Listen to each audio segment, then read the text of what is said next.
Welcome to the Village of East Aurora, September 20th, 2022 meeting. Please rise for the pledge. I pledge allegiance to the flag of the United States of America, to the republic which stands one nation under God, indivisible, liberty and justice for all. Maureen, roll call, please.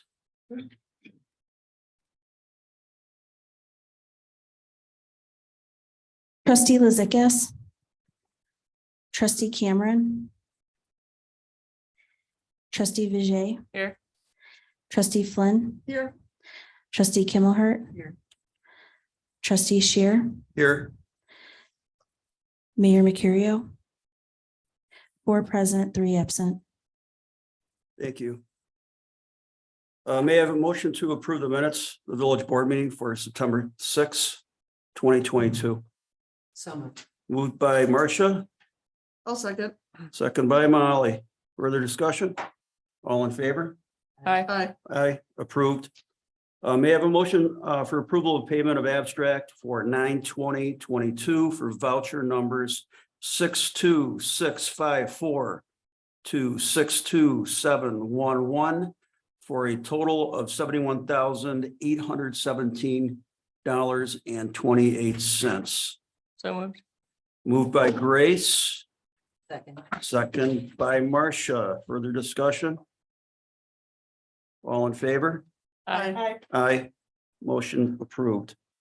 Okay, we're moving into our first speakers at communications. If you wish to comment on an issue related to the village, you want to address the board, please come to the speaker, state your name and your address. If you do have a comment related to the any of the public hearings, please hold those comments until the public hearings portion of the meeting. So do we have any speakers at communications? Did you note that there's another board member that is here now? Got it? Okay, thank you. Hi, my name is Megan Tent. I'm with the Town of Aurora Rec Department. I was just I wrote you guys an email yesterday, possibly with an idea of possibly keeping the basketball pad that's already there with the nets removed and keeping it as a passive play spot with maybe Foursquare, hopscotch, shuffleboard. I know a lot of kids come in there and ride their bikes, like little kids learning how to ride their bikes. And instead of just turning it into a green space, just to maybe keep it the way it is, patch it up and repaint it with some different lines. So just an idea, thought I'd toss it out there. Thank you. Thanks.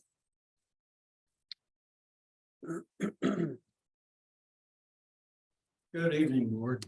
My name is John Schaefer, 749 Warren Drive. I'd like to inform the board, be aware of and advise me on an ongoing issue with code enforcement. The issue is residential lighting.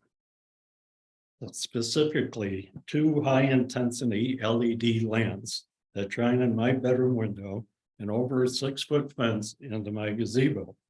These lights are not shielded and have been redirected numerous times over the last couple of years. Code enforcement states the lights at 745 Warren Drive are minimally okay. That nowhere is minimally in the code. I have disputed this assessment and I'm waiting, this is 3 weeks now, for a reassessment. As code enforcement is so busy and refuses to consider numerous photos, I don't expect a different outcome and would like to know the next step that I could take. Is it hiring an attorney or a special person to view this at night? Whatever it might be, but this has to be resolved. As I said, it's been ongoing for a number of years now, and without the photos, how do they know it's going to stay fixed? Lights are not shielded and they're not fixed. They change. Thank you. Anyone else? Okay, we will have a second speakers and communications toward the end of the meeting. Moving on to public hearings. May I have a We're going to consider an application from Molly McDermott, 293 Sycamore Street, to keep 3 or more dogs. May I have a motion to open the public hearing at 7:05. I'll make that motion. Motion by Mark, made by Marcia, second. Second. Second by Grace. The public hearing is now open. Does anyone wish to comment on the 3 dogs? Is the applicant here? Apparently not here. Any discussion on the board? I did check with the dog warden, no complaints, and I also checked the police department and no, I'm sorry, the code. Okay, I called the dog warden. There was no complaints for that property, and I did check with the police department, and there was also no complaints for that property, for that dog. Okay, And the purpose of 3 dogs is one is being trained as a therapy dog. Right. Yeah. Anything else we want to add? Kathy, anything else we need to know? Anyone else want to question this or discuss it any further? Okay, may I have a motion to close this public hearing at 7:06? So moved. Moved by Kristen, Second. second by Marcia. All in favor? Aye. Aye. Public hearing is closed. All right, moving down to public hearing B, consider a law amending village code to establish a code enforcement program pursuant to new state regulations. May I have a motion to open this particular public hearing at 7:07. I'll make the motion. Motion by Molly, second. Second. Second by Marcia. Does anyone in the audience wish to comment on this particular issue? Anyone on the board? Liz?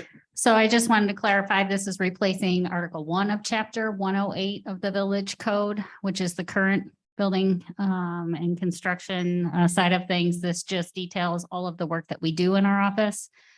And the, the individual, then the parts of our job that we will then report to the Department of State at the end of the year.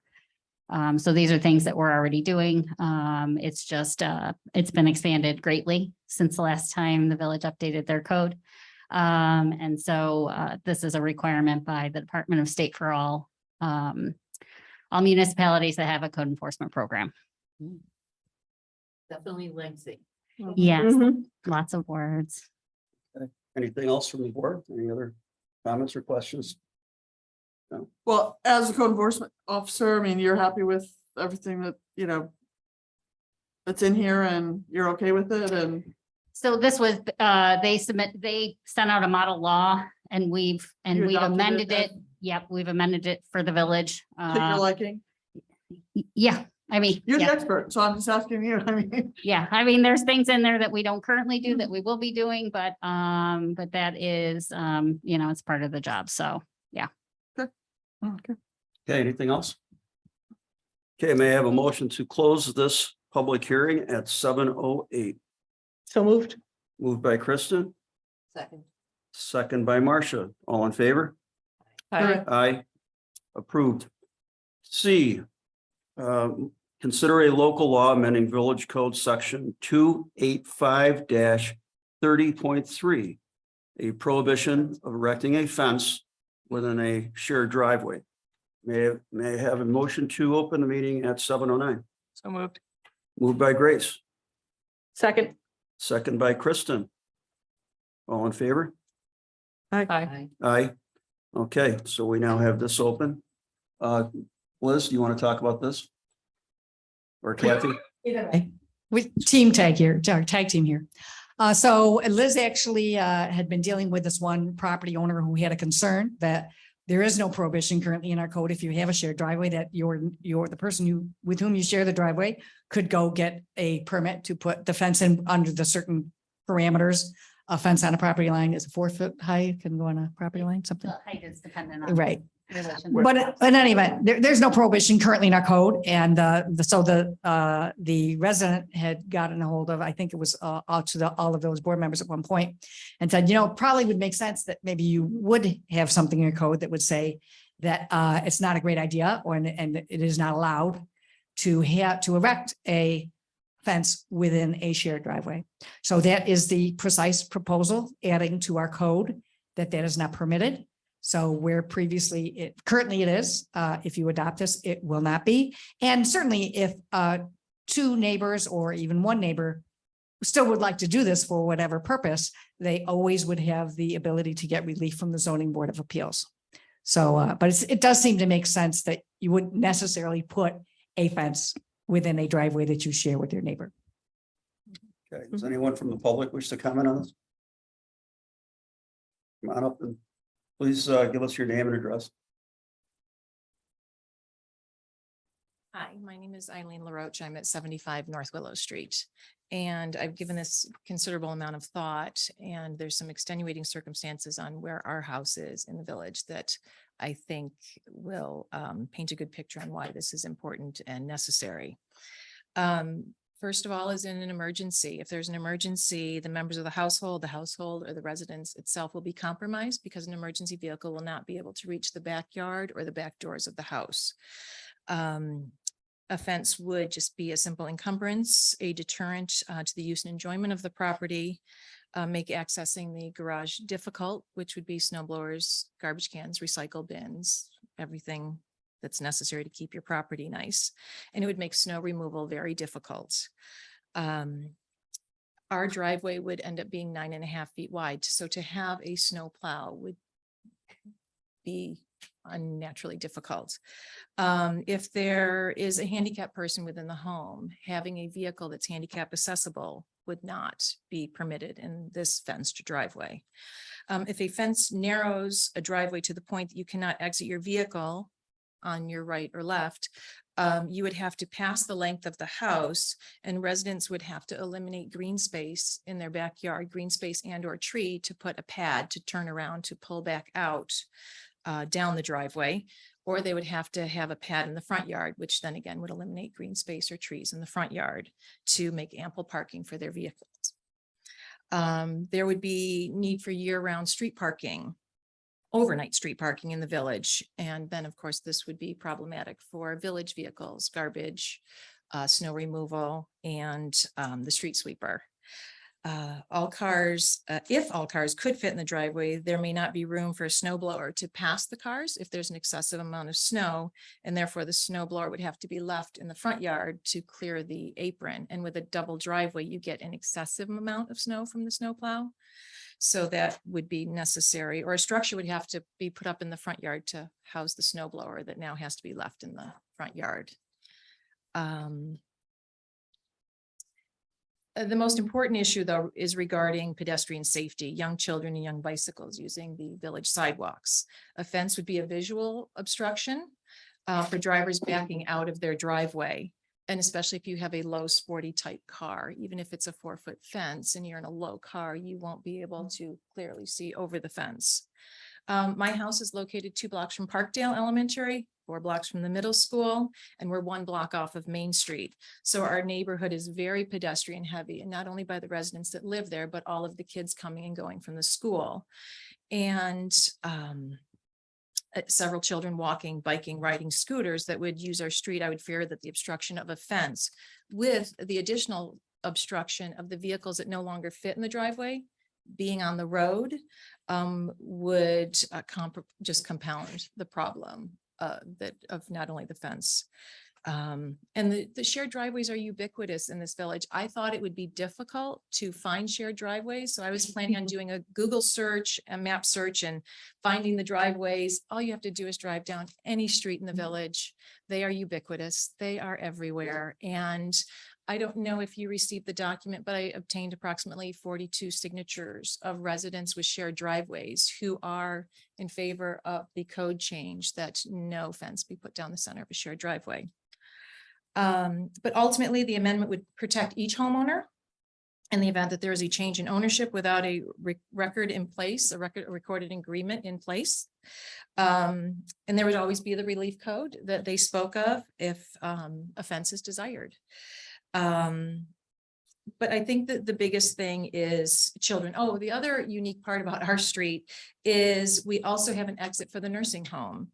And when the employees come out of the nursing home, they are at the corner of North Willow and Fillmore. And so our car traffic is also very heavy. We own a Chevy Silverado and a minivan. And to have those on the street, it's just another obstacle for cars to have to do lane changes to get down our street on your way to the 400 to leave town. So again, compounding the problem. So those are all my reasons in favor of this. Do you have any questions for me? All right. No. Okay, Thank you. Thank you. Thank you. thank you.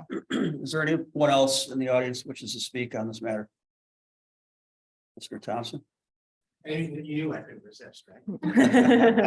I didn't come here to initially speak on this, but I do have a question. So there's a distinct, I'm Jerry Thompson, 31 Girdle Road. I am not a resident of the village, but I own a real estate company here and I own real estate in the village. My concern is in this code is that there's a distinct difference between a shared driveway and a driveway that two houses connect the driveways together. When a property transfers, and often in the village, there's two properties where the driveway appears to be shared. Half of the property is owned by one individual, the other half was owned by the other. You're not intending to prevent an individual from using their own property to put a fence where they want to put it on their property, are you? You're talking about mutual easements. Because when somebody buys a property, their expectation is they're buying what they, right? Attorney Pierce, you close real estate. You know, they're getting the deed, they're getting the rights to go with that deed. And if that deed goes 9 feet in the driveway and the neighbor only gets 3 feet in the driveway, there may be a long-term easement, which is a legal fight, correct? But if there's not a recorded easement, how can you restrict the owner of that property from putting a fence on their property? So I would recommend or suggest that if you're going to do that, you be very cautious and specify that it needs to be a true shared driveway with mutual easements filed. Otherwise, you could end up taking a 25-foot wide driveway that a neighbor wants to put a fence down the middle of it. It doesn't impact anybody and restrict them from using their property like anybody else would be able to. Okay, so It seems like a very specific change in code for one specific problem. well, I want to specifically read what it says. Okay. And that isn't to say that we could take your suggestion and add some verbiage to make it even more clear. I do not believe would be an issue. And maybe, but it would be actually quite simple. Talk about cross easements for where there's an actually shared driveway. The proposed change says, adds to the fences section of our code.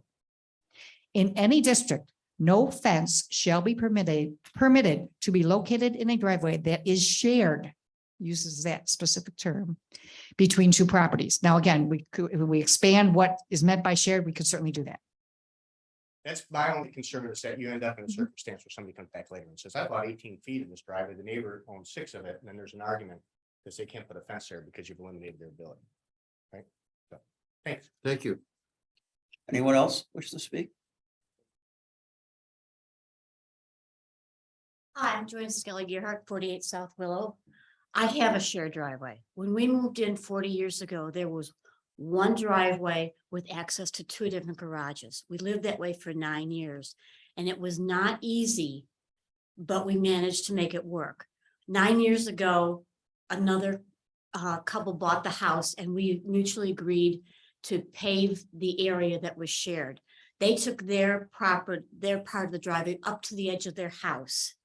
And we expanded ours a little bit closer to our house as well. So even though we have what looks like 2 separate driveways, it is actually shared and there is an easement on the property for that purpose. We have lived that way for, like I said, 40 years. Most of the time, there's no problem. Somewhat a knowing visitor sometimes comes in and blocks the access.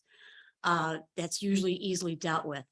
But I can't see, if there had been a fence in that area, it would have been impossible to negotiate. because the fence would have taken up room, snow would have taken up room. It just would not have worked. So I certainly support the keeping fences out of shared driveways. Thank you. Anyone else?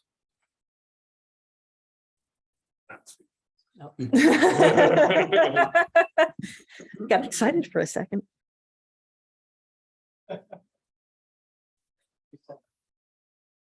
I'm Randall Road, 75 North Willow Street. I just know when we first moved in, it was a gravel driveway. So I don't know how many gravel driveways are left, but I know the ice build up. And I know and my neighbor Bob, he would, every once in a while, the ice build up in the gravel, because you almost have to have ice built up.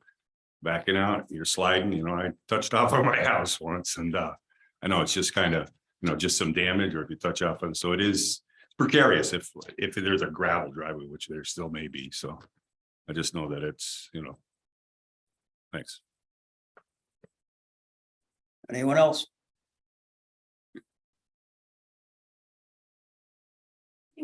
No, you can pull it down. There you go.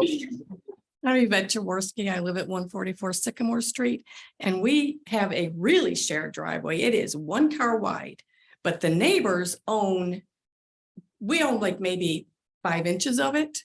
If they were to put a fence up, we could not get to our garage. So I am for this new code, because I don't even know if we have an easement, to tell you the truth. Thank you. Anyone else? Members of the board? Anybody have any ideas? Wish to comment? Questions? Makes sense to me. Grace? Yeah. Molly? Yeah, no, I agree with it. I guess the only question I have do we need to get more specific as Jerry suggested, just so we don't get in any kerfuffles down the road. Liz and Chris, I would ask. Yeah, well, I it's. mean, shared is. You're talking about, you're not talking about, you didn't define it as a shared driveway. You're talking about a driveway that is shared between two, and it's that change.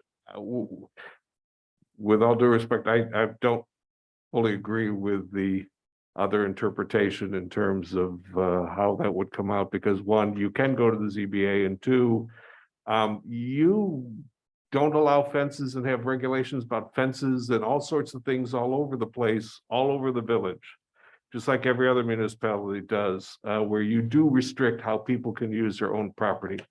And that's why you have a ZBA in terms of people getting variances, but that's not something which is particular to Village of East Aurora. You see that virtually every town and village in Western New York and elsewhere in the state.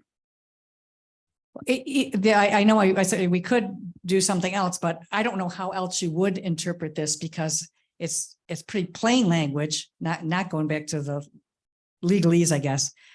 No fence shall be permitted to be located in a driveway that is shared between 2 properties. That isn't to say that a driveway looks like it's shared when there actually isn't. An example has a property line down the middle, and then there are 2 separate things, then that could happen. But this, I think, we're talking about time. Well, how would you interpret it? What would you have us put any other wording in to make? I would not have you amend it in any way, with the understanding that if someone has an easement, a written easement on their property for their shared driveway, it's going to specify what you can and cannot do in that shared area in that easement. And most likely you wouldn't be able to put a fence there. But for the properties that don't have easements, which many of them do not, this would give added protection to one property owner or the other, or both, when there is an instance where there are neighbor disputes. And it keeps access for both properties to their garages, in and out of their driveways and things like that, snow removal and all the things that have to happen here in Western New York. And again, the zoning board is a relief valve. If they need a fence for whatever reason, they can pursue a variance through the zoning board. Great. Okay. Just asking the question. Anyone else? Okay, may I have a motion to close this public hearing at 7:24? Moved by Marcia. Second by Grace. All in favor? Aye. Aye, opposed? Motion approved. Okay, moving down to D.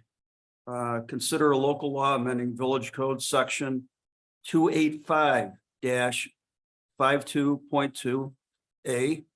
Special use permit application requirements. May I have a motion to open a public hearing at 7:25? Move that. Moved by Marcia, second, I'll second. second by Molly. Okay, the floor is now open. Does anyone in the audience wish to address this issue?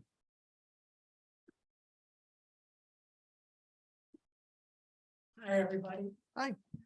My name is Diane Hart, and I'm one of the partners that own the Oakwood Plaza.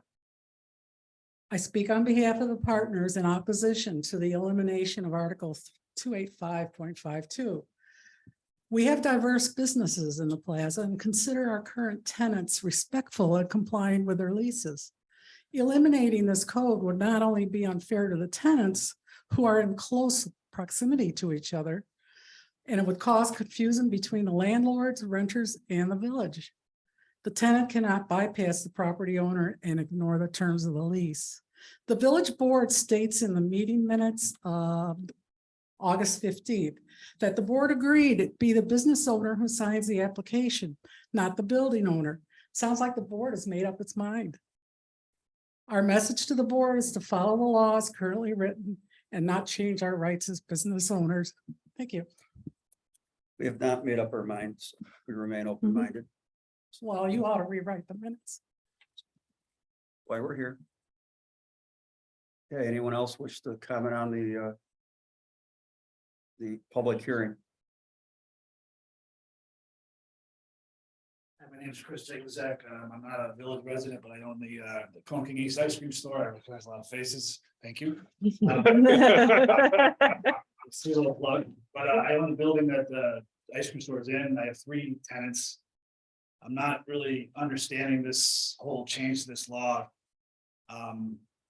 But if my tenant was able to whatever, get past me to get to you guys and get an application for something that I don't agree with, I don't understand how you're taking away the control that I have over my property. Now, I have 3 tenants in there. I specifically bought that building so that I can be in charge of that. And if I lose that right, where there was an example of going around where they could have a concert.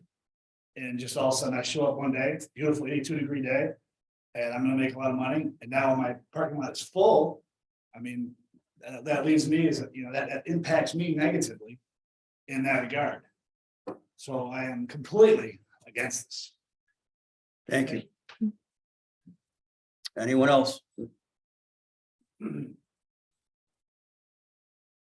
Hi, my name's Gerard Green, and I own a building at 72 Hamburg Street, and it's a real estate office, and I am totally against this change. This seems outrageous, ridiculous. How can you allow a tenant to have permission to do something on my property without my knowledge?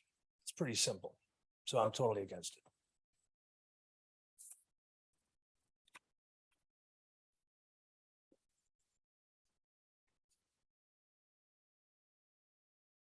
Hi, my name is Molly Flynn. Not that one. Not this one. Said that. I'm the owner of Street Globe Restaurant in East Aurora. I am against this because I need to know what is happening in the businesses around me. So to not know what's happening around me is not worth not positive to my business. So I am against this. Thank you. Thank you. Anyone else? Mr. Thompson? I'm Jerry Thompson again, 31 Girdle Road. I own 158, 164 Quaker Road. I have been a real estate broker for 30 some odd years.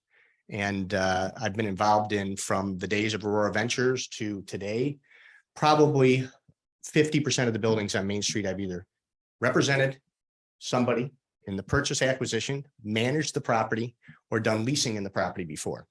And I object very strenuously to this specific code change, and I'll tell you why. Landlord tenant situations are very precarious. And if you're managing a plaza and the plaza maybe has 10 or 15 tenants in it, the Oakwood Plaza, the property my father owns on Olean at 1921 with 3 different tenants, the property that I own or somebody else owns. What can happen is there can be tenants that want to do something that's not out of the course of their normal business. So when they come to you to lease the property and they say, I'd like to lease this property, I'm going to run a physical therapist and I want a 5 to 10 year lease. These commercial leases are very long. They're very specific. They don't allow for me to change it later because the village changed their code. And that tenant may one day, a year later, say, I've got a great idea. I'm going to have this special event. It's going to go outside the walls of my building, which they haven't leased, but are probably shared within that plaza. I'm going to need it to go out onto the sidewalk into the parking lot. They may not have the rights in their lease for those parking spaces, by the way. And that event could interfere with the other 9 tenants in the building. The only person that is able to manage that is the landlord or the manager, who is supposed to have a relationship with their tenants in the way that the tenant can pick up the phone and say, my business is going really well. I've got this great idea, Jerry. I'd love to do this. And I can say, hold on. Let me ask the other 9 tenants in the building. Let's make sure that I don't have a quiet yoga studio, yoga morning going on at the same time you're going to have your loud event. Let me make sure there's not an interference with parking. Let me deal with this. The village in saying they don't want a landlord's permission to allow for a special use permit is, although I've heard, my father made a couple calls, he said the village doesn't want to be involved in landlord tenant disputes. You voting on this, you are getting right in the middle of that dispute. Because if a tenant gets a special use permit and something occurs, for example, I'll use Benderson Plaza, something occurs there, not for any particular reason, but something occurs there on a special use permit and they find out, well, they show up on Saturday and say, you're interfering with the other tenants. And they say, the village approved this. I take my lease, I'm waiving it. I call the chief of police. You're not going to come and enforce the stopping of that special use permit that day. My recourse as a landlord is to do what? The event's going to go on. It's going to interfere with the other tenants. There's nothing I can do. And you all probably know, anybody that's in law knows exactly how long the process is when you have a lease dispute with a tenant to try to either evict them or end it. All you need to do is when a tenant comes and says, I want a special use permit, leave the code the same and simply just say, no, go get your landlord's permission. Changing this takes the rights of the landlord in those common areas, which are not given to that tenant in most leases, and throws them out, and you are going to override that. So I think it's a proposal that may seem on face value as though it makes sense. But I think it's, at the end of the day, it could create more problems that you're going to deal with here than what you have with maybe one specific instance right now. So, thank you. Okay, thank you, Jerry. Anyone else in the audience?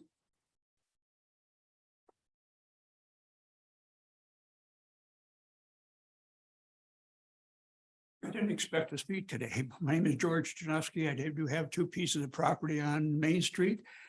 And it was brought to my attention that the board may very well give permission to somebody else to use the piece of property for some other event that was not for my permission.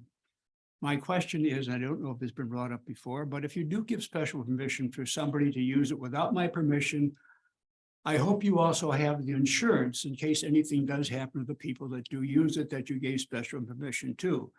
And if you do have the insurance for it, I'd like to have a copy of it. Thank you, Dr. Janowski. Thank you. Anyone else in the audience?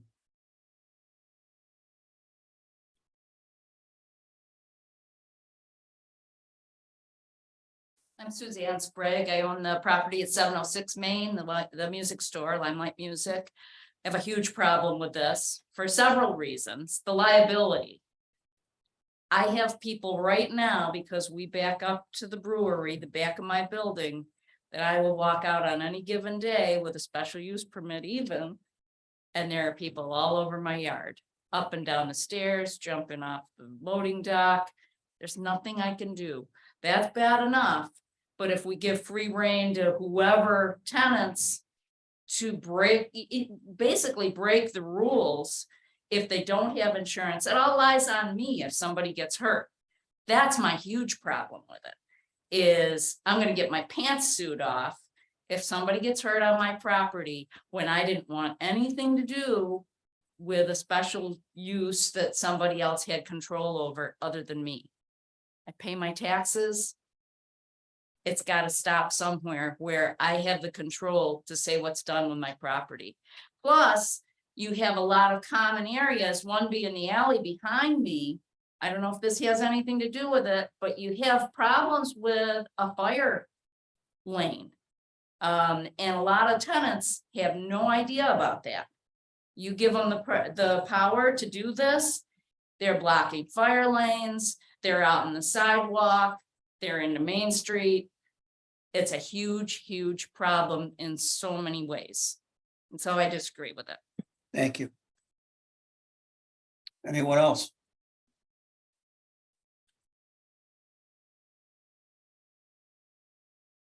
Good evening, John Becker, 37 Hamburg and 206 Main. You know, honestly, Ernie, what you said about being open-minded, when I first heard about this, I thought shouldn't happen. But with an open mind, my only question is, why are we going to do it? Why would we change the code? Is there a reason or? Well, that's the question we're here to answer. Okay, because I don't really see any reason why, but if there is, then, you know, if we heard the reasoning why, then maybe is the, you know. Well, this is the tenants and question we need the to landlords. answer. This Okay. is this is the purpose of the public hearing, to hear the public and to. If there was a good reason to do it, then maybe I can get behind it, but right now, I'm against it. So Okay. anyways, thank you. Thanks, John. Anybody else in the audience? Okay, bring it back to the board. Anybody have a comment or a question or perhaps the village administrator, code enforcement? Anybody want to comment or not? Move on. I guess I'll stick my nose out there. So I think that, I think we all are concerned with the landlord-tenant agreement. And I know I personally support that as a business owner I'm sorry, as a property owner, you need to have a sense of responsibility and control. I think for me, my assumption, I guess, and I may be completely ignorant to this, my assumption is that lease agreements have those restrictions in them, or have some sort of language that indicates that a tenant has to follow certain rules, including getting owner approval. So maybe I'm wrong, but I guess that I was assuming that those agreements or disputes would be between them and we would be out of it. Anyone else on the board? I had a similar understanding that it was the tenants would have to go to the owner with it, and then the tenant is still the one who puts in the application. But it's within their lease that they, if they're allowed to do a special permit or not. As a former landlord, I see the property owner's point of view. as to- Definitely. That you should have a right to know what your tenants are doing on your property. They should have that notification. It should not be a surprise to them. I get that. Did the new law take the owner out of the equation, though? That's the question that I have. Yes. Yeah. it's just the Completely. tenant. Yes. Yeah, right now, this is what you had discussed when you talked about this and you Right. put the proposal together and set the hearing. Right.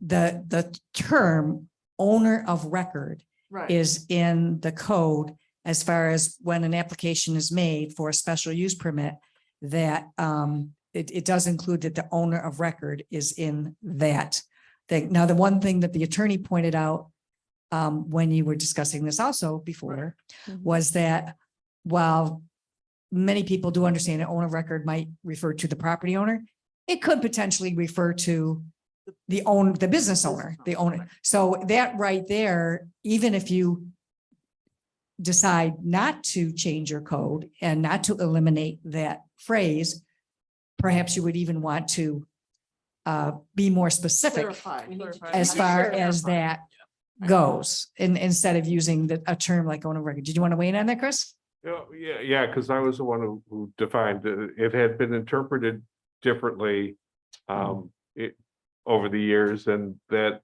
the owner of the property was not necessarily part of the equation when the earlier permits were granted or even discussed.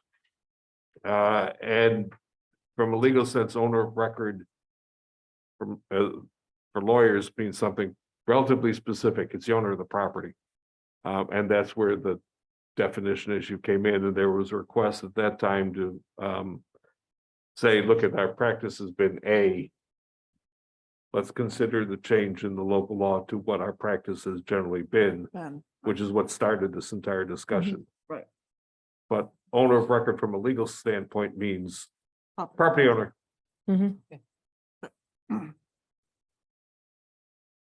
Any other discussion on the board? Any other points of view?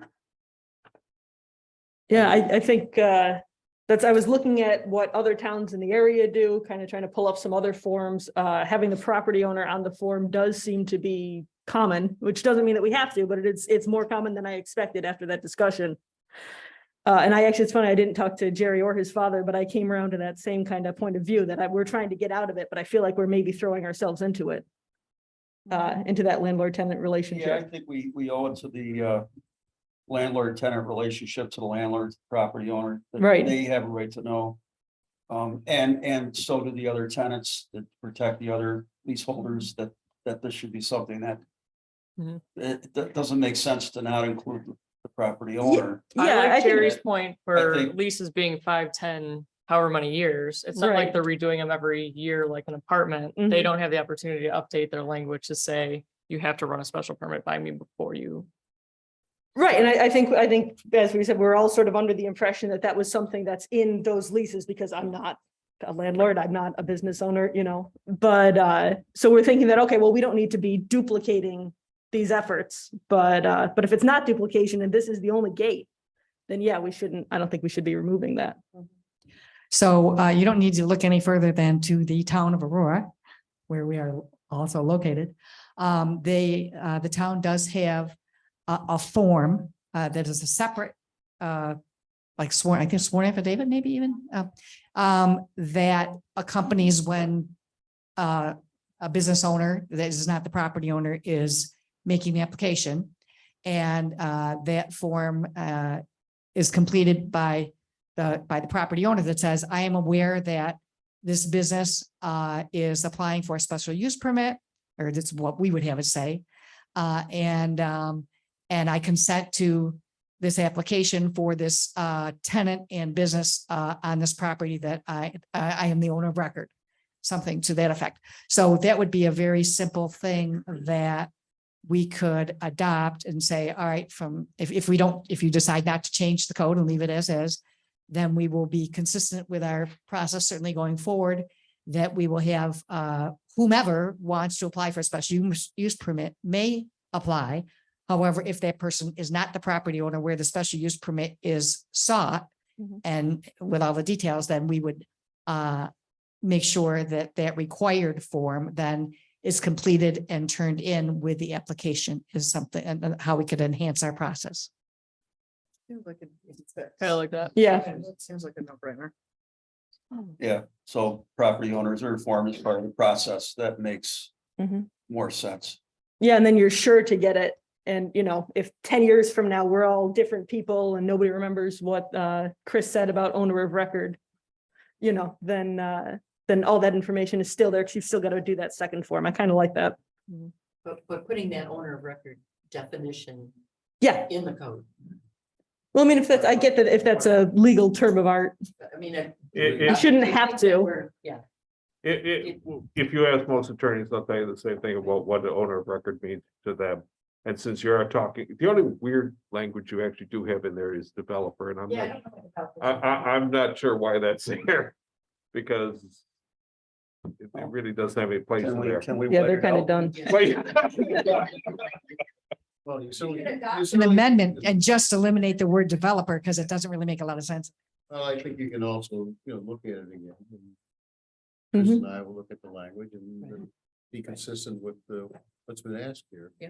Yeah, you don't really have to, in terms of the code, in terms of changing the owner of record, you may want to eliminate developer, but the other thing you're talking about is changing the form. Right. And the form's not in the statute anyway, so you can tweak that however you want. Mhm. Yeah, as long as they're aligned, then we're good. Yeah.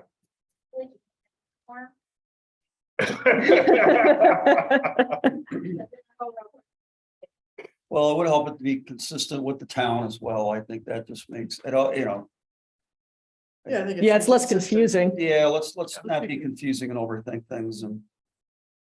Sometimes we overthink things a little bit and it's good. We've had this time to mull it over and think about it and be thoughtful and Yeah, get a lot of input.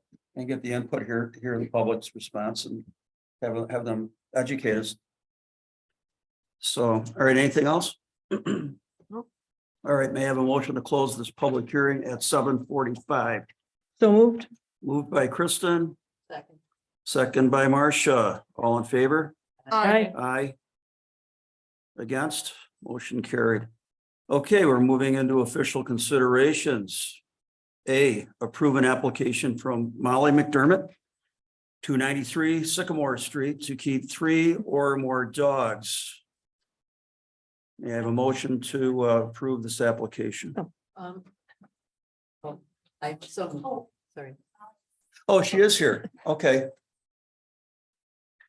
Molly, do you want to talk about the situation with the dogs before we vote on this, please? I am Molly. Just pull it. Pull it down. You're looking up your nose. Okay. So I have 2 dogs right now. I have a small dachshund and a larger dog. The dachshund is 16 and a half years old and I wish he would live forever. But, I think his time is limited. And I wanted to get another dog for the main purpose of making the dog a therapy dog. I'm a mental health counselor. So I would like to put the dog through training and specifically use the dog for that, as well as maybe a service dog down the road to visit hospitals and nursing homes and things like that. What kind of dog is it? Or you don't know yet? Looking at English Bulldog. So they have very good dispositions for being a support dog. Yeah, being a support dog, they're obviously highly trained and, Right. it's a good thing. Okay, Okay. I think we still have this out there, right? So may I have a motion to approve the application for Molly McDermott, 293 Sycamore Street to keep 3 more dogs? Can I just clarify that the application is for 3 dogs, but this says 3 or more dogs? That's how it's listed in our code. So when we cite it in the agenda, that's what it is. But she is specifically asking for 3. What the application. What you can do is simply have on your motion, 3 dogs. Right. Yeah, I would prefer that. okay, let's change that to 3 dogs. Okay, may I have a motion to approve this application for Molly McDermott, 293 Sycamore Street to keep 3 dogs? So moved. Moved by Grace, Second. second by Marcia. Further discussion? Anybody in the audience have anything they want to add before we move on? Okay, all in favor? Aye. Aye, opposed? Approved. Moving down to B, determination under the State Environmental Quality Review Act, seeker, for a local law amending the village code to establish a code enforcement program pursuant to new state regulations. I'll make a motion for a neg deck for seeker. Okay, Kristen? Second, I'll second. second, Molly. Do we want to have, Liz, do you want to talk about this or? No? Yeah, just, anything you want to add to this or, Nope, I already okay. said all. Anybody on the board have a question or discussion? Anything you want to say? And, okay. All in favor? Aye. Aye. Against? Approved. C. Approve a local law amending the village code to establish a code enforcement program pursuant to new state regulations. May I have a motion to approve this? I'll make that motion. Molly, I'll second. seconded by Marcia. Further discussion? Again, Liz, anything you want to add to this? I will. So the town has adopted this exact legislation, so the village and the town will be identical. With one difference in the unsafe buildings. So you have a separate code section for it, so we reference that. The town has it written into this section of their code. But for consistency, now the town and the village have the exact same enforcement program details spelled out in the code. Okay, anything else from the board? Nope. No, this is a roll call vote, so here we go. Molly, Aye. Marcia, Aye. Grace, Aye. Kristen, Aye. and I for myself. Motion carried, approved. D, determination under seeker for a local law amending the village code section 285-30.3, a prohibition of erecting a fence within a shared driveway. May I have a motion? Yep, for me. Molly? Second? Neg deck, right? Yeah, neg deck. Okay, a second. Second by Marcia. Further discussion? Anyone? Okay. All in favor? Aye. Aye. Aye. Against? Approved. E, approval local law amending village code section 285-30.3. A prohibition of erecting a fence within a shared driveway. May I have a motion? So moved. Moved by Marcia, second. Second. Second by Grace. Again, this is a roll call vote. Starting with Molly, Aye. Marcia, Aye. Grace, Aye. and Kristen. Aye. And I say aye. Motion is approved. F, we're still gonna do this, right? Yep, determination under seeker for a local law amending the village code section 285-52.2A. Special use permit, application requirements. May I have a motion? For the Yeah. next, for the neg deck. Right, yeah, I'll make the motion for the neg deck under Okay, seeker. that's Kristen. That's fine. Second by Marcia. Further discussion? All in favor? Aye. Aye. Opposed? Approved. Okay, now, G. Approval local law amending village code section 285-52.2A. Special use permit application requirements. May I have a motion to approve or disapprove of this local law? This will be a roll call vote. Oh, boy. We need a motion Let's first. not do it. Disapprove. One way or the other. We'll either vote for it or against it. Okay, You Yeah. get into double negatives. okay, so may I have a motion to approve? All right, then. All right. So is that Kristen or? you saying- Yeah, I'll make the motion to Motion? approve, I guess, because that'll make it easier for voting. Okay, who's gonna second I it? will. And seconded by Marcia. Further discussion? I think we had a good I chat. think that's what we're going to do. Right, what we're, Okay, let's clarify what we're doing here. right, Yes. the thing, that's when we could be, so I can tell you right now, I'm about to vote against the motion that I just put forth. So what we're saying is we're not going to change the permit. We're listening. This is to not change. The thing is, if I make a motion to disapprove, then everybody has to vote, yes, I want to disapprove, or no, I want to approve, and that gets very confusing. So if we say, I want to vote for this, and then everybody votes against it, that's Yeah, easier. let's have Attorney Trapp. Yeah, they have to put the motion on the floor in order to make a decision. So this is just a procedural thing. Okay, So you vote yea or nay. right. So right now, the motion is to approve it. Right. So if you say yes, you want the change. And this All will right. be a roll call vote, but any further discussion? Are we ready for a roll call vote? Yeah. Okay, Molly, Nay. Marcia, Nay. Grace, Nay. Kristen, Nay, and I am nay, there we go. so it will not change. So The form, however. everything, Will change. there we go. Thank you for coming. Thank you for Thank you. your opinions. Okay, H, approve a temporary use permit for the East Aurora Village Runners EA Trot. Oh, there's a typo. No, it's because it's No, EA. that's Is it called that's Turkey? Oh, they're trying to turkey. Yeah. Oh. Man, they had me fooled. So clever, man. Turkey. Yeah. It's bedtime. All right, I got it now. You had a long- All right, it's been a long day. So here we go. So approve a temporary use permit for the East Aurora Village Runners Turkey Trot on November 24th. May I have a motion? Moved by Marcia, second. I'll second. Second by Molly. Further discussion. Shane, any thoughts about this? Thank you. We've done it for years. Yeah, I just, it's nice to ask. Okay, all in favor? Aye. Against? Motion carried.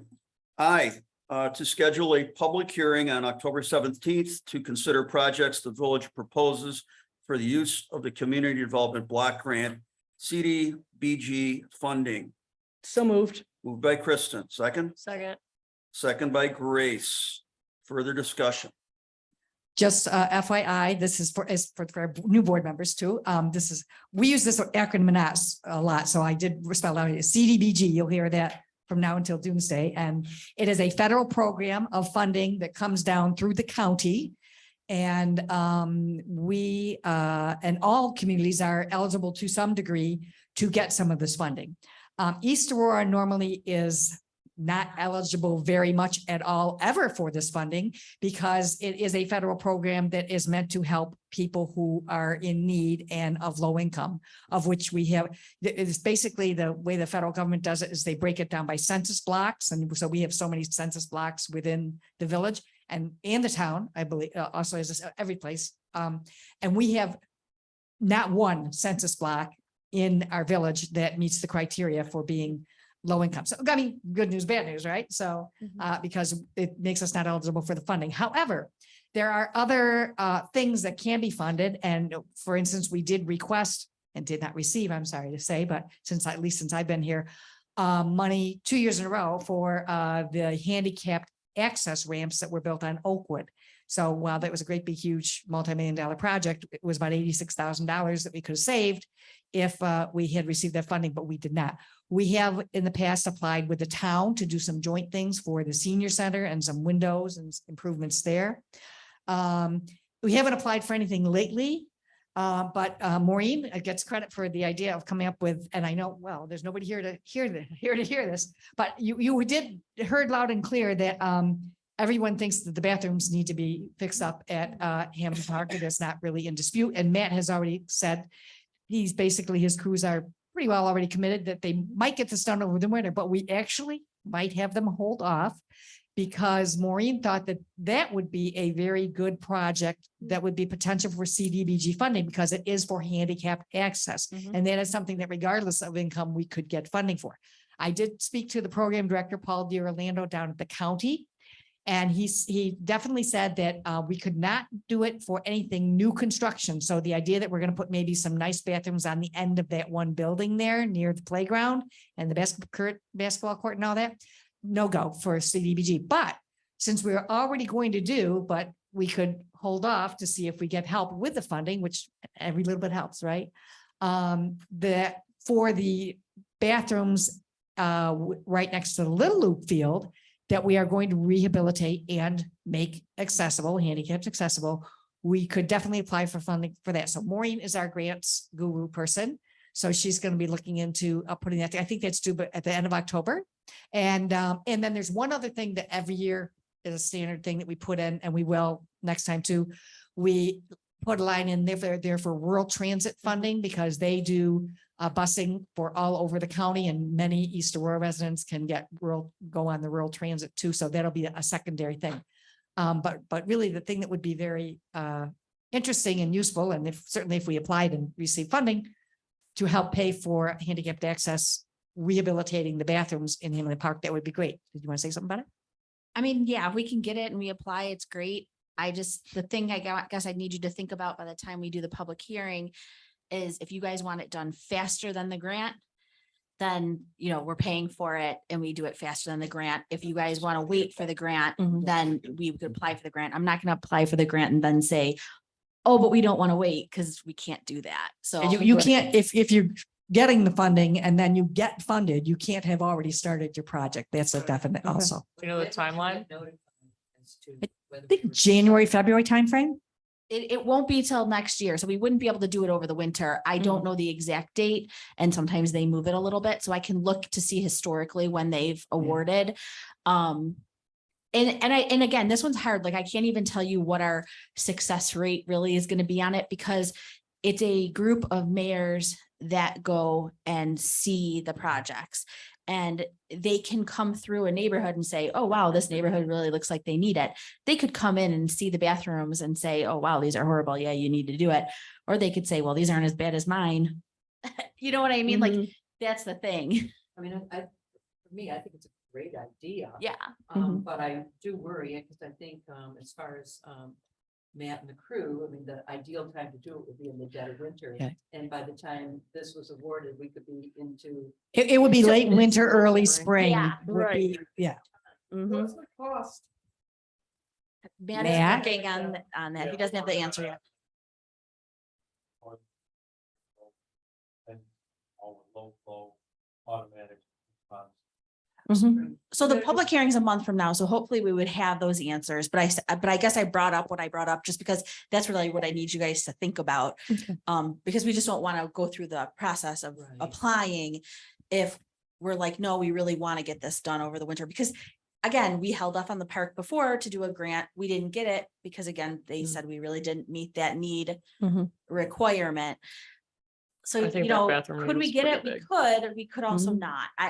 Yeah, It's really a hard one. I feel like with all the discussion that we had about the various athletic areas, that I think one of the things that we all agreed was the bathroom were very important ASAP. priorities. Right. And if we wait and we don't get it, and then the crew is too busy to work on it, then I can see it getting pushed out. Matt, in addition. What the cost savings Yeah, is. I think that's gonna be the Like, big if they one. could still just go and clean it up a little bit, and we said to our constituents, hey, we just wanted to go after $500,000, you know, I mean, I don't know what the number is, but. Yeah, I don't think the number's gonna be like Matt? How that. much for the bet for? He doesn't have the the new figure build was yet, like but well. 300, the one at Community Pool. Yeah, For Yeah. full builds. Yep. The new one was. That's not a new building. That's in addition to the existing. Which is the only thing. They are tying into plumbing there. So it's Not gonna be that Not new utility. Bathrooms are very expensive. Right. Matt, when you get the cost estimates, would you also be able to give us a time frame of how long you estimate it would take for your crews to get that job done? So I mean, if it's a month job and we find out even in the middle of February, we might still be able to squeak it in before we're really busy in the spring. So, but we're having our public hearing a month from now. It's about the middle of October. So you can decide then for sure with some more additional data. And then Maureen would just have to put the application together by the end of October. And it's not a very complicated application. So we would still have plenty of time to do it if you wanted to make that application. Okay, anybody else? All right, so Kristen made the motion, Grace seconded. All in favor? Aye, opposed? Motion carried. J, schedule a public hearing on October 17th to consider revoking a special use permit issued to the East Aurora Village Co-op. May I have a motion? So Moved by Marcia, second. Second. Second by Grace. Further discussion? So you will recall that you did get some attorney advice on this previously, and especially now that you are not changing your code, is probably even more important. So the idea that one of the landlords is very concerned that you did issue a special use permit to a tenant without notifying them, when it does say in our code that we would be doing that. The prudent thing to do is to, and you are obligated to reverse a process when you issue a special use permit, to do it in the exact same fashion. So you're setting the public hearing, the co-op and the building owner and anyone else can be at the hearing and say whatever they want to say about it. And then you would vote whether or not you want to revoke that. And then in the future, anytime the co-op wanted to apply for a special use permit, they would be free to do that. They would be under now our new consistent rules and with a separate permission, or if they can't get permission from the property owner, then I guess they're not ever going to get a special use permit because they won't have a complete application. But they would be eligible still to get temporary use permits because those are done under different circumstances. Sure. So that would mean then, the business owner would need to apply for every instance, Okay, so a temporary use permit. the temporary use permit, basically in our code, it says that that whatever organization is putting the event together and a specific person who is identified as being in charge, that is the applicant for temporary use permits. And you didn't change your code as far as that goes. So the owner of the building where the temporary. Right, The special use permits are more permanent in nature. Or ongoing, right. But I'm just saying the alternative is, or the other avenue is temporary use permits for each individual event. Yes. Correct. Right. So if one wanted to hold an event every Saturday or every other Saturday, they would have to. Coming in a lot. Yes. So sometimes you do get a business that knows they're gonna have like every Saturday in October, they're gonna have something, so they'll put in one temporary use permit application and request, and they'll list each of those dates and the specifics behind them. But they don't need to have the owner of record. That's not what our code says about, our code has never said that about temporary use permits. Yeah, that seems like only, if they're gonna try to do an end around. Right, is this gonna be Groundhog Day? I mean, does the town for their temporary use permits Town does also not have- require the second form? Town does not have temporary use permits. Oh, This code, the temporary use permit code, has never changed. Right. This is what it's always been. okay. So cross that Special use bridge. permits, Yeah. neighbors get notified, there is a public hearing, so there's ample notification about a special use permit, which is more permanent in nature, but for the temporary, limited events, the business owner can submit it. Since it's temporary, if it's really onerous, you can, say it's no longer, you're not gonna approve it. In the future. Right, but their landlord can come in and say, I don't approve this because whatever. We're not getting their input Sure. on that. That was just the whole point You- of you- the conversation we just had. with people, You wasn't it? have never done that in the past Oh, because okay. that's what your code has always said. Oh, okay, This came up because it was gonna be a more permanent nature. okay. All right, any other discussion? Okay, that was moved by Marcia, seconded by Grace. All in favor? Aye. Opposed? Motion carried. We're on to K. Schedule a public hearing on October 17th to consider the site plan application for API Delavan at 270 Quaker Road for a 1,500 gallon storage tank. May I have a motion? I'll move. Marcia? Second?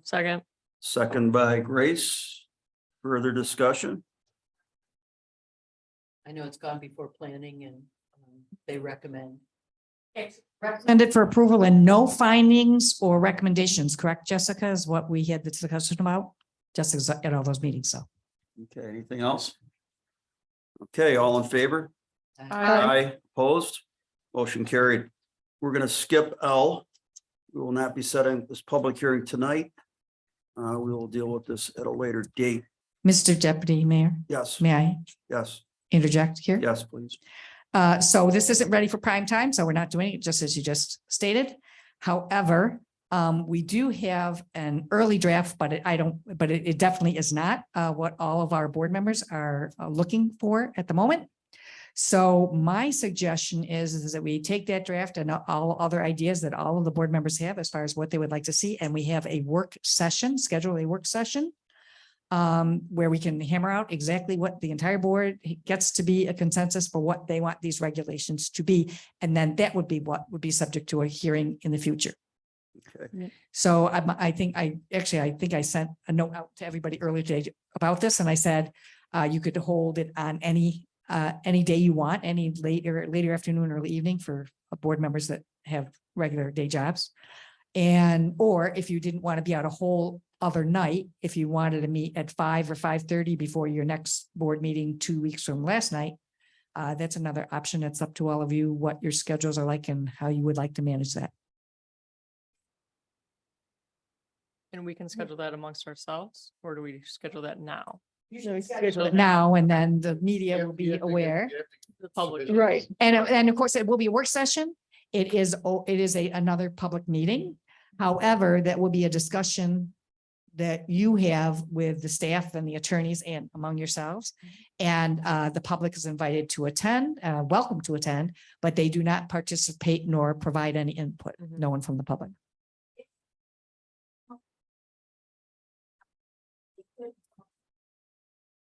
That's correct. You don't have to. Yeah, as long as we have Can always time. see what Pete wants and Steve as well. Yeah, we need their What their work, I think you'd want the mayor involved. Yeah. Yes, we'll do the little, that's always fun, you know, Yeah. Please. I enjoy that. Communicating with everybody about going back and forth and. Say on Not for Saturday me, morning. That's good for you, not for me. You can do a doodle or something, can't you? And just- Yeah. All right, ready to move on to M? Okay, M, referred to the planning commission on October 11th, special use permit application from William Marusa, 71 Pine 70 Church for the Muse Jar retail business. May I have a motion? So moved. Moved by Kristen, second, Second. second by Marcia. Further discussion. Okay, all in favor? Aye. Against? Motion carried. So Approved. if I may also just jump right in here, Mr. Deputy Mayor, again, just an interesting note on that with all this discussion tonight about special use permits. Of course, Ms. Maruz is not the owner of the Muse Jar, but he is the property owner and he is the applicant in this case for the special use permit application, which is perfectly fine. So you definitely are consistent with everything that you've been discussing tonight about having the property owner involved. Okay, Ironic. all right, so we voted on that, so we're on to N. Referred to the Historic Preservation Commission on October 12th, an application for a demolition permit for 757 Ellis Drive. So moved. Moved by Marcia, second, Second. second by Grace. Further discussion. All in favor? Aye. Opposed? Motion carried. All right, there is no new business. We're not doing G. Yeah, we're not doing OPQ. Next meeting, we'll be doing those items. Okay, is that all I need to say, Marie? Yeah, I mean, we're hoping to have them tightened up. We're so close. Okay. There is no new business. Any speakers and communications? Do the ghosts want to speak? No. You're entitled to speak. Adam. I'm not saying Adam should go. He doesn't want to give his name. All right, department head reports, Matt.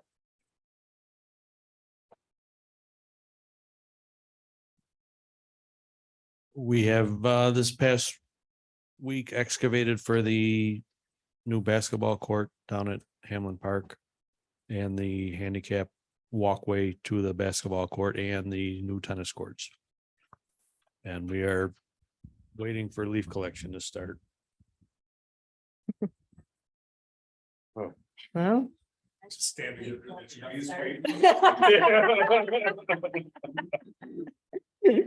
Keith? Matt, the leaves are not falling yet. Stand down. Yeah, they are. They're in my pool. Borderland went off without a hitch on our side of the stone wall. Traffic flowed fine. We had no issues. Bill's traffic was a different story. The state police and our department set up a road check out by the town highway and the post office in that area Monday night. I didn't hear the exact numbers from the state police, but I believe there's about 5 or 6 DWIRS from the night through that. The traffic as normal gets so backed up, they would periodically let several cars through to try to relieve the backup. Unfortunately, one of those times, one of the cars apparently had an intoxicated driver in it and forgot that the 28 went into Hamburg Street, went to the left and went through a couple fences and down into the ravine and rolled over a couple times. The driver went to the hospital, but with minor injuries, and was arrested for DWI. And that's about it. And the SRO, part-time SRO position, as you know, is moving along and hopefully wrapped up by 2 weeks. So that's it. Thanks, Maureen. I was at NICOM last week, so I learned lots of good things. You can take a class and take it again and you still learn something new. So definitely next year, somebody should think about coming with me because there's definitely things for everybody to learn at NICOM. And then I'm got a code red contract I have to review now that I'm back, and working on the SRO stuff now that I'm back. So be working on that. Thanks, Maureen. Liz? I have nothing Kathy? So if you can't tell with everything talked about tonight, we've been a little busy with a couple of things. But the one thing that I did not get a response from anyone on, but we might want to talk about. So there's one business that I heard from a neighboring property owner and business that there was a concern about having to do with, wait for it, a special use permit that is already in effect. And the question I had for all of the concerns that there is the claim of the neighboring property owner is that the property owner that is the neighbor is seriously negatively impacting the one property. And that should not be occurring, as you can all probably agree. So the question is, do you feel like you would want to possibly review the special use permit that is currently issued to the property that is the business that is the problem? In which case, again, we would have to notify that property owner and set a hearing if you're going to do any modifications to the special use permit, because you held a hearing when it was, or the other board members, when they issued that permit, had held a hearing. So if you're going to modify it in any way, I don't know what your thoughts are on that. If I'm assuming you all know what I'm talking about. Yes. Send a message. Okay, it is. We could Yeah, resend Okay, the email, so what's that? resend the email or. Yeah, it's one of the local, One of the emails we got. Oh, okay. do you feel as though it would be prudent at least to have the problem property business owner Yes, in I to would like- review the special use Yeah. permit? Yes. We have to have a Done this before conversation. With the property in question, the previous Okay. owner, Mhm. where we have had an issue and we would like to address the problem with. Okay. Okay, I think what we'll do right now, we won't have you set a public hearing right now because you just set like 4 public hearings for the meeting a month from now. But I will notify that property owner and we'll probably shoot for at your next meeting. You'll set a hearing a month from now. So it'll be like the beginning of November, whatever that meeting is, the first Monday, in November, that you would have the person actually here at a public meeting and discuss what the concerns are and what possible remedies are. And if you feel as though it would be prudent in whatever fashion to amend the special use permit to try to alleviate the issues with a neighboring property. Yes. Sounds good. Thank you. Anything else, Kathy? Kristen? Nothing tonight. Thank you. Grace? Nothing for me. Marcia? Just wanted to say that I actually heard 2 positive responses to the new basketball court relocation. Oh, good. Primarily, one resident liked the idea of grouping the athletic areas together, and the other person was particularly pleased that police could more easily patrol that area. So hopefully it'll be a good move. Yeah. Molly?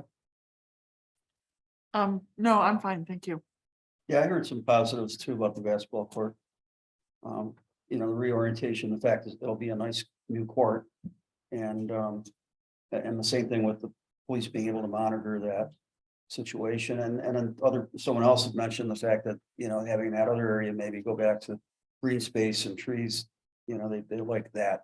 So that brings up a good Yeah. point, though. We did. I know they do use it, and I remember when the previous rec director, she and I had talked about some things, and they use that for chalk drawing. They use it as an area to set the kids up. They have, you know, floor hockey. They have different activities in summer rec program. I guess the question is gonna be, do we need that much space? We Do don't we need just that make much it space. smaller? You could probably get, I mean, four A little square Yeah. courts are not that big, Right. right? They're Top small. notch, right. You know, you don't need a No, lot they of can room play for that that. any- they How play much that on room the do you need for sidewalks. chalk drawing? Mhm. You know, is it something that maybe we? Yeah, I think the maybe- green space is more or maybe we important give there. them a pad closer to the rec building, Maybe. you know, where there's already pavement. Yeah. Maybe Maybe there's just an give them area. a wider sidewalk to get out there and they can draw on the sidewalk. Well, maybe this is what this new committee could give us some feedback. Well, that's it. Yeah. We need to get going on the committee. We need to get people appointed and get that started. There's that one tree at the one side, so if we went this way, then that one tree that the gentleman did the assessment on it for us, that would be out of play now. Yeah. Well, that would be something we, Yeah, move it the other way. Yeah, This would be maybe something we we- just do nothing on that until the spring at least, right? Leave that court there we've got time. We and don't then to have the rush to put it on the committee portal. weigh in on it. You Matthew.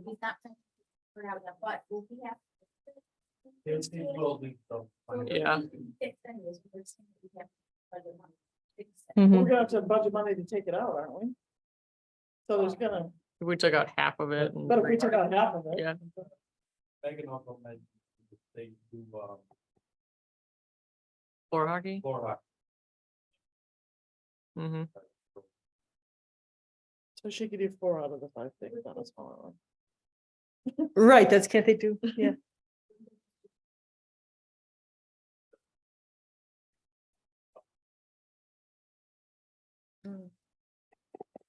Well, I guess we'd have to look at how much it costs and. Yeah. Yeah, there's a lot of data you can get. You could probably, that's I can think we be get the a committee. future established. consideration, huh? Yeah. Get the committee Yeah, I established think we and have let to, them weigh you in know, on down it. the road. Right. Address down the road with the Parks Committee. It's a good idea, though. I mean, Yeah. definitely one we should consider.